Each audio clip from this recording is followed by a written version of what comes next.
Hey everyone, welcome to the video. We're going to be taking a quick look at the lineup put together for this weekend on Draftkings. Now it's only Friday, so this is just a rough draft, but for right now this is what we got.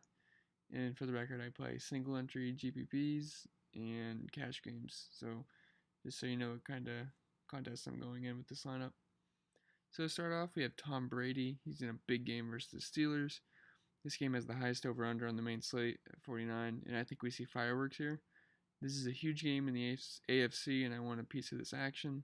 Brady has not been himself this season, but he is coming off a good game versus Miami, so he is at least trending up, and you have to think they're out for revenge after the way they lost last week, too.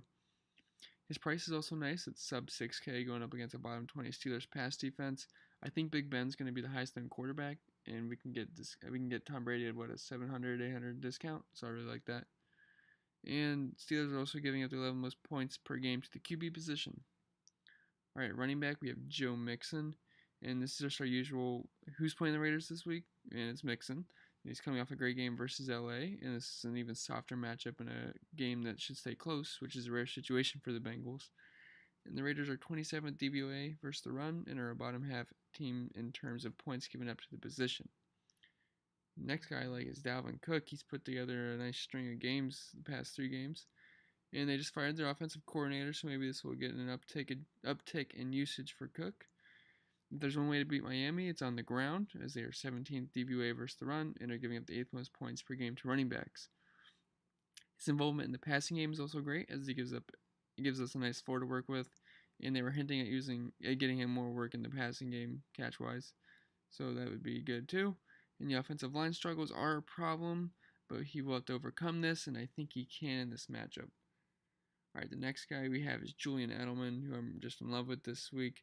It's pretty simple. It's just slot receivers versus the Steelers. Simple as that. They're giving up 24.4 points per game to the position, which is good for third most. Next guy is Tyler Boyd, who's one of my favorite plays of the week based on the price and matchup.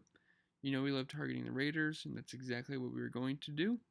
Boyd has a terrific matchup in the slot versus Nick Nelson, who's one of PFF's worst corners. And you guys saw what Juju did last week to them. And that's what Edelman gets the same matchup this week.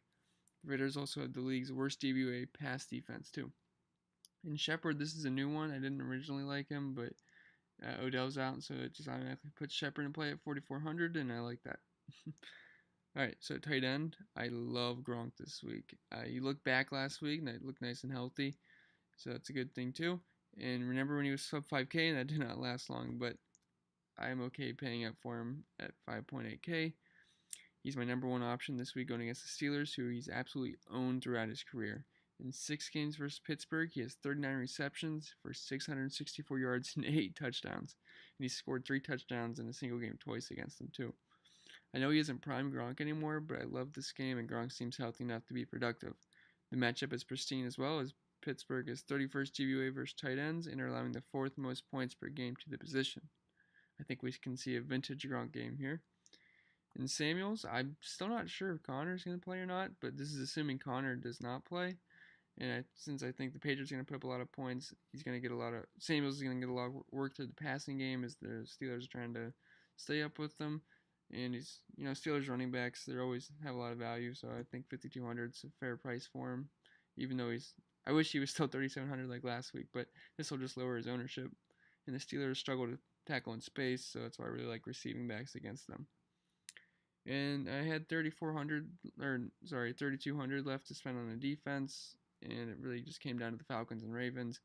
And the Ravens obviously have a way better defense than the Falcons, even though they're in a little bit of worse matchup. But I think they can get a few turnovers off of Winston, hopefully get a pick 6, and they'll definitely get some sacks too. Alright guys, if you have any questions, let me know. And when I do update the lineup, I will let you know, and I'll post a new video. Alright, good luck this week.